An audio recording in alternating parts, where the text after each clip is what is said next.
Hello friends, સ્વાગત છે તમારું મારા કિચનમાં. તો તમે મેથીના મુઠિયા ખાતા હશે કે પછી દૂધીના મુઠિયા ખાતા હશે, પણ આજે હું મુઠિયાની એક નવી વેરાયટી લઈને આવી છું. અને આ મુઠિયા તમને એકદમ હેલ્ધી, અને જે લોકો ઘઉં એવોઇડ કરે છે એમના માટે તો આ બેસ્ટ છે. તો આ એક નવી રેસીપી છે. તો આ પ્રકારના મારા ગામડે છે ને, ખેતરમાં કે વેલામાં આ રીતે જાળીમાં આવ્યા પ્રકારના પાન થાય છે. અને તમે જાણતા હોય કે આને શું કહેવાય છે તો મને કોમેન્ટમાં જરૂર કહેજો. તો આ હું ગામડેથી લાવી છું, અને આને અમારા ત્યાં ફાદના પત્તા કહે છે. તો આ પ્રકારના ફાદના પત્તા લીધા છે, અને એને સારી રીતે મેં ધોઈ લીધા છે. અને આ રીતે આપણે 4 થી 5 નંગ લઈશું, અને આ રીતે એને સ્લાઇસમાં કટ કરી લઈશું. કે જેમ આપણે પાલકને કટ કરીએ છીએ એ રીતે આ રીતે સરસ કટ કરી લેવાના છે. જો તમે ગામડે કે ક્યાંય બહાર જતા હોય ને રસ્તામાં તમને ક્યાંય આવા દેખાય તો તમે ખબર પડશે કે આ વસ્તુ આ છે. તો આ રીતે આપણે બધા જ એને સમારીને લઈ લીધા છે. હવે આપણે એની અંદર નાખવા માટે આદુ મરચાં લઈશું.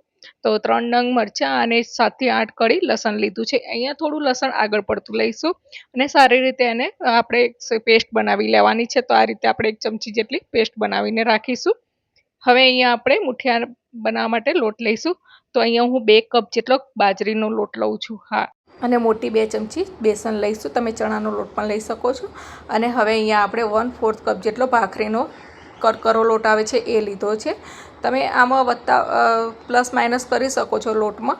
ત્યાર પછી આપણે સ્વાદ પ્રમાણે મીઠું લઈશું, અને આ રીતે 1 ચમચી અજમાને હાથથી ક્રશ કરીને એડ કરીશું, કે જેના લીધે આપણે અજમાની સુગંધ સરસ આવશે. ત્યાર પછી 1 ટીસ્પૂન ધાણા જીરુંનો પાવડર, 1/2 ટીસ્પૂન હળદર, 1 ટીસ્પૂન લાલ મરચું પાવડર લઈશું, અને જે આદુ મરચાં લસણની પેસ્ટ આપણે કરી હતી એ એડ કરીશું. અને મુઠિયાને એકદમ ટેસ્ટી બનાવવા માટે અહીંયા થોડા ગળપણ અને ખટાશ માટે મેં અહીંયા 1 ચમચી ખાંડ અને 2 ચમચી દહીં એડ કર્યું છે.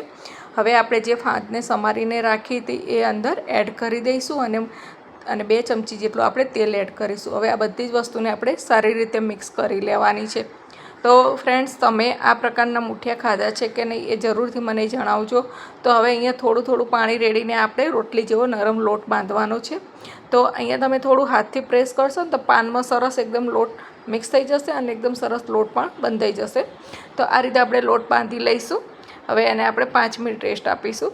હવે 5 મિનિટ પછી અહીંયા છે ને આપણે એક મોટો લુવો લઈશું, અને એના આપણે રોલ વાળવાના છે. તો હું અહીંયા હાથથી રોલ વાળું છું, પણ તમે કોઈ ચોપર કે ડીશ ઉપર પણ રાખીને આ રીતે રોલ વાળી શકો છો. પણ આ મારી ટ્રેડિશનલ રીત છે, કે મારા મમ્મી પાસેથી શીખેલી રીત છે. તો આ રીતે આપણે સરસ એકદમ મજાના રોલ વાળીને એક કાણાવાળી કે પછી જે આપણે સ્ટીમ કરવાની ડીશ આવે છે એને તેલ લગાવીને આ રીતે આપણે રોલ બધા જ એના ઉપર મૂકી દઈશું. તો અહીંયા લગભગ મેં 6 થી 7 નંગ જેટલા આપણે રોલ વાળીને તૈયાર કર્યા છે.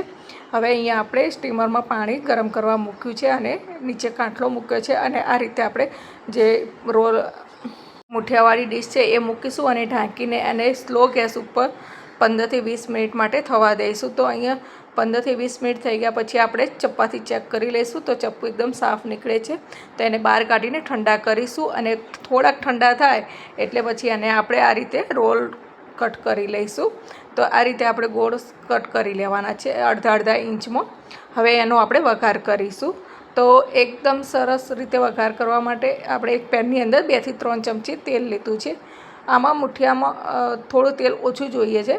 હવે એની અંદર આપણે રાઈ, જીરું અને મીઠા લીમડાના પાન અને 1 ચમચી જેટલા આપણે તલ એડ કરીશું, અને 1/2 ટીસ્પૂન હિંગ લઈશું.